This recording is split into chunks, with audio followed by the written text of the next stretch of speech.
Hi tears, வாங்க நம்ம fragrance kitchen வேர்ல்டில் ஒரு சின்ன டிப்ஸ் பார்க்கலாம். நம்ம காஃபி குடிக்கிற செராமிக் கப் நிறைய யூஸ் பண்ணாமல் நம்ம வீட்டில் வச்சுருப்போம், வேஸ்ட்டான கப்பெல்லாம். அதை நம்ம எப்படி யூஸ் பண்ணலான்னு பார்க்கலாம். ஒரு டப்பில் தண்ணி வச்சு அந்த கப்பை அதில் கவுத்தி வச்சுக்கலாம். சின்னதாக ஒரு ஆணி வச்சு அதில் ஒரு ஹோல் போடலாம். ஆணி மேலே சின்னதாக ஒரு இரும்பு வச்சு லேசாக அடித்து அதில் ஹோல் போட்டுக்கலாம். ஹோல் போட்டாச்சு.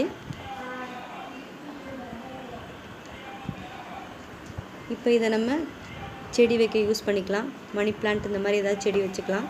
கிச்சனில் அழகுக்கு வச்சுக்கிடலாம். அப்படி நான் ரெடி பண்ண செடி தான் இது. ஓமவல்லி. நம்ம வீடியோ பிடிச்சிருந்துச்சுன்னா லைக் பண்ணுங்கள், சப்ஸ்கிரைப் பண்ணிக்கோங்க. இன்னொரு வீடியோவில் பார்க்கலாம். பாய்.